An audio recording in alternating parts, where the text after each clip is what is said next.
ஐயா வணக்கங்கய்யா. வணக்கம். ஐயா, நீங்க நம்ம பார்க்கக்கூடிய ராசி துலா ராசி.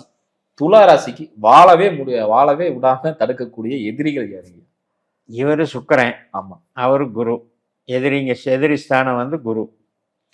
அப்ப சுக்கிரன் வந்து என்ன அப்படின்னா, சுக்கிரனுடைய நேச்சர் வந்து ஹைஜீனிக்கா இருக்கணும், அப்டேட்டடா இருக்கணும், எல்லா சுகபோகங்களையும் அனுபவிக்கணும். லக்ஸுரியா. ஆமா. அந்த லக்ஸுரி அனுபவிக்கிறது இன்னைக்கு நவீனத்துல வந்து அது வந்து ட்ரெண்ட் வந்து அதை என்கரேஜ் தான் பண்ணணும். அதை யாரும் வந்து டிஸ்கரேஜ் பண்ண போறதில்ல. இருக்கிறத வந்து அப்டேட்டடா பண்றோம். இப்போ ஒரு ஃபோன் வாங்கினா கூட எனக்கு பிடிச்ச டிசைனு, எனக்கு பிடிச்ச ஒரு குவாலிட்டியா அல்லது அதுல இருக்கிற ஸ்பெசிஃபிகேஷன் எனக்கு நல்லா இருக்கணும், நான் அதை விரும்புறேன், ஆசை, அதைத்தான் சுக்கிரன் வழி நடத்துவார். இந்த குரு என்ன பண்ணுவாரு அப்படின்னா, சத்ருவாவே வேலை செய்வார். அப்ப கூட பிறந்தவங்களாகட்டும், நாம நம்பக்கூடியவர்களாகட்டும், வேலை செய்கிற இடத்துலையாகட்டும், கடன் கொடுக்கல் வாங்கல் ஏதாவது பண்ணினாலும், பைசா சம்மந்தப்பட்டது துலாக்காரங்க ஏதோ ஒன்று எடுத்தாலும் குரு தானே பைசா. சுக்கிரனும் பைசா, குருவும் பைசா. குரு சுக்கிரன் வந்து சின்ன வருமானம், குரு பெரிய வருமானம், பெரிய தொகை. அப்படி வந்து மாற்றது தான் எதிரி. அதனால இவங்களுக்கு பணப்பிரச்சனையினால் எதிரி அப்படிங்கிறது தான் முழுக்க முழுக்க உண்மை. பணப்பிரச்சனை எந்த ராசிகள் இல்லையா? பணம் வந்து இவங்களுக்கு பணத்தை போட்டு பணம் பண்ணணும் அப்படின்னு இப்போ ஒருத்தர் வட்டி வியாபாரம் பண்ணுறது, அப்போ அதுக்காக நாம் என்ன பண்ணணும், இன்னொருத்தர்கிட்ட வெல்விஷர்கிட்ட வாங்கிறது, இன்னொருத்தர்கிட்ட கொடுக்கறது, அப்புறம் யாரோ ஒருத்தர் ஏமாத்திட்டு போயிட்டா அவஸ்தைப்படுறது. துலாம் வந்து தராசு, 2ஆம் இடம் வந்து காலச்சக்கரத்துக்கு 8ஆம் இடம். அப்போ காசுக்கே இங்கே பிரச்சனை இருக்குன்னு அர்த்தம். துலா ராசி அதாவது துலாத்தில் வந்து இவங்களுக்கே கையில் தங்காது. இவங்களை பொறுத்த வரைக்கும் ஆசைப்பட வேண்டியது தான். ஆனால் எப்படின்னா, சம்பளமாக இருந்தால் சம்பளம், ஒரு தொழில் பண்ணால் கடன் இல்லாமல் தொழில் பண்ணி, அதாவது கொடுக்கவும் கூடாது வாங்கவும் கூடாது, கடன் இல்லாமல் தொழில் பண்ணி அந்த தொழில் இவங்களுக்கு சாதகமான தொழிலான்னு பார்த்து செஞ்சு அதில் முன்னேறணும். அதை தவிர இவங்களுக்கு வேறு வழி இல்லை. இவங்க வந்து காற்று ராசி. இவங்களுக்கு வந்து இவங்க துலாத்துக்கு காற்று ராசி அப்படின்னும் போது பூமி ராசி தான் பெரிய பகை. நீர் ராசியும் பகைன்னு எடுத்துக்கலாலும், ஆனால் டைரக்டா 4, 8, 12ங்கிறது பூமியில தான் விழுகுது. இப்போ காற்று வந்து இருக்குது ரைட்டு. இப்போ வந்து மரம், இப்போ நீர் அமைப்பு அப்படிங்கிறத விட, காற்று நீர் அப்படிங்கிறத விட பூமிக்கு தான் மரம் சாஞ்சிருமில்ல. ஆமாம். அதுக்காக அப்போ இவங்களுக்கு வந்து 8, 12 அப்படிங்கிறது ரிஷபராசியாகவும் கன்னி ராசியாகவும் வருது. இப்போ நட்சத்திரம் யாரு? சூரியன், சந்திரன், செவ்வாய், இந்த 3 கிரகம் வருது. இதனால இவங்களுக்கு வந்து ஒரு வீக்னஸ் என்ன இருக்கு அப்படின்னா, பெற்றவர்கள், உற்றவர்கள் எல்லாமே பகை, உடன்பிறப்புகள் எல்லாமே இந்த சூரியன் சந்திரன் எல்லாமே அங்கே வந்துடுது. சூரியன் சந்திரன் செவ்வாய் எல்லாமே வந்துடுது. இவங்க கிட்ட இருக்கிற அந்த ராகுவும் குருவும் என்ன சொல்லுதுன்னா, நாம வந்து நம்முடைய தன்காலில் நாம பிழைப்போம், என்னுடைய புத்தியில நானா சுயமா தோணி நான் சம்பாதிச்சு நான் வாழ்க்கையில முன்னுக்கு வந்தேன்னு தான் இருப்பாங்க. மேக்சிமம் துலாவை பாருங்க, இப்படித்தான் இருக்கும். சிறப்பு சிறப்புங்க ஐயா. அடுத்து பாத்தீங்கன்னா, இந்த திருமண வாழ்க்கை இவங்களுக்கு எப்படிங்க இருக்கு? திருமணத்தை பொறுத்த வரைக்கும் 3ஆம் இடம், 7ஆம் இடம், 11ஆம் இடம் நெருப்பு ராசியில வருது. அதனால காற்றுக்கும் நெருப்புக்கும் ரொம்ப நட்பு. இந்த மாதிரி அமைப்புகளில் இவங்க மனம் முடிக்கணும்னு ரொம்ப சிறப்பாக இருக்கும். அதில் இல்லாமல் திருமணத்துக்கு பிறகு யோகம்ங்கிறது இவங்களுக்கு பொருந்தும். கேது சுக்கிரன் இது வந்து கெடக்கூடாது. இவங்க ஜாதகத்தில் 3, 7, 11 இருந்தால் திருமணத்தினால் யோகங்கள் நல்லா இருக்கும். ஏன்னா காலச்சக்கரத்துக்கே சமசப்தம ராசி சுக்கிரன் என்பது. அதனால் வாழ்க்கையை அனுபவிக்க பிறந்தவர்கள் தாம்பத்தியம் சிறப்பாக இருக்கும். யாருக்கெல்லாம் சுக்கிரன் கேது கெட்டு போச்சோ, 6, 8, 12 மறைஞ்சதோ அவங்களுக்கு தான் பிரச்சனை இருக்கும் திருமண வாழ்க்கையில். மற்றபடி எந்த பிரச்சனையும் இருக்காது.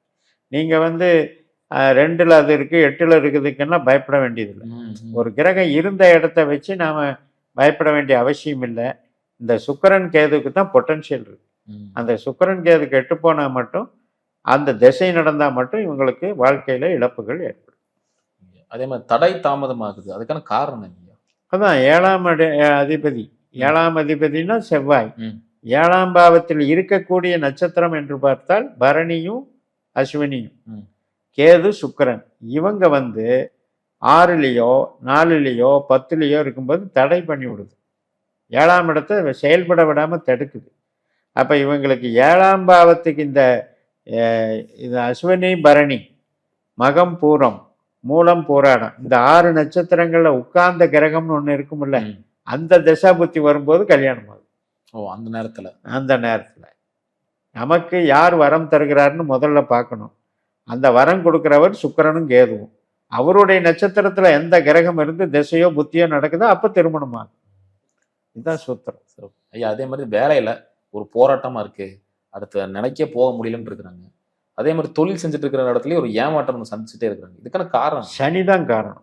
மெயினாக துலாத்துக்கு 4ஆம் அதிபதியும் சனி, 5ஆம் அதிபதியும் சனி. 5ஆம் இடம் என்பது வேலையை கெடுக்கிறது.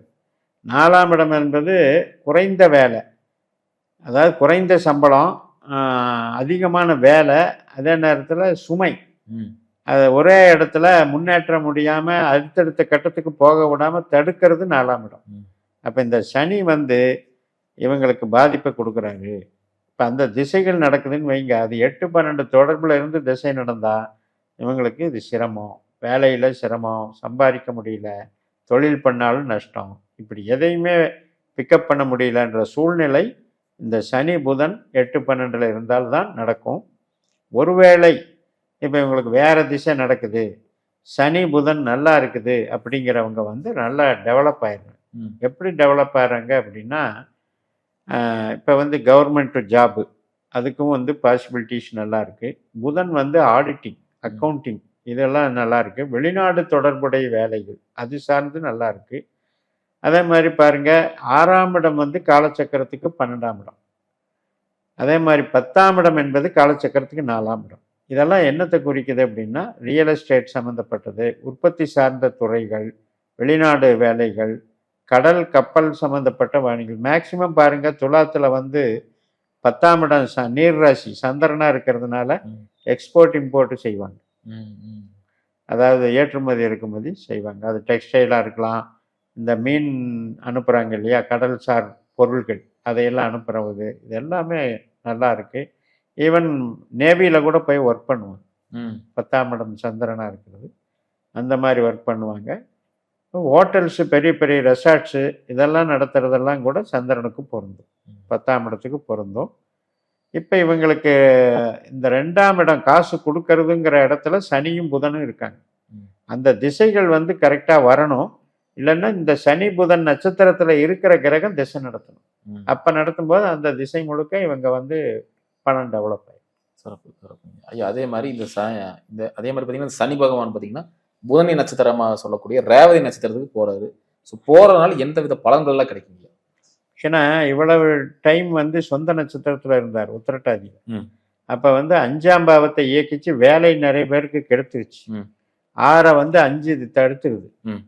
இப்போ புதன் நட்சத்திரத்தில் போகிறதுனால மாற்று வேலைக்கு ரெடியாக இருக்கு. கண்டிப்பாக வேலை இல்லாதவர்களுக்கு வேலை கிடைக்கும். அதே மாதிரி படிப்பு, பிஹெச்டி, உயர்கல்வி இது மாதிரி விஷயங்களுக்கு வாய்ப்பு கொடுக்கும், டெவலப் பண்ணி கொடுக்கும். ஸோ தொழில் செய்கிறவங்களுக்கு ஒரு ஃபீல்டை மாற்றி செய்வாங்க, ஒரு புதிய தொழில் வேறு அந்த மாதிரி மாற்றி செய்வாங்க. தொழில் நல்லாயிருக்கு. ஏன்னா புதன் என்பது துலாத்தை பொறுத்த வரைக்கும் அவங்களுக்கு அதிபதி யாருன்னா பாக்யாதிபதி, விரையாதிபதி. 9ஆம் இடமும் 12ஆம் இடம். இந்த 12 நம்ம லேசில் இடப்படக்கூடாது. 12 என்பது ஆராய்ச்சி சம்மந்தப்பட்டது. இப்போ சயின்டிஸ்டாக வேலை பார்க்குறவங்களுக்கெல்லாம் அது சப்போர்ட் பண்ணும். அதே மாதிரி தவறுகளை கண்டுபிடிக்கிறது 12ஆம் இடம். இப்போ ஒரு ஸ்குவாடு இருக்குது, போய் தவறுகளை கண்டுபிடிக்கிறாங்க. IT raid, sale tax officer, இவங்களுக்கெல்லாம் இந்த 12ஆம் இடம் வேலை செய்யும். ஏன்னா புதன் அக்கௌண்ட்ஸு, ஆடிட்டிங்கு. ஸோ அது மாதிரி வேலைகள் இப்போ அருமையாக இருக்கும். 6ல் சனி தாங்க இருக்கிறதுலே பெஸ்ட்டு. 6ஆம் இடம்ங்கிறது 2க்கும் 10க்கும் சப்போர்ட்டான இடம். அப்போ நிச்சயமாக பண வகையில் இனிமேல் இந்த சனி அள்ளி கொடுக்கும். சிறப்புங்க, அற்புதம் சொன்னீங்க. மீண்டும் அடுத்த காலம் சந்திக்கலாம். நன்றி.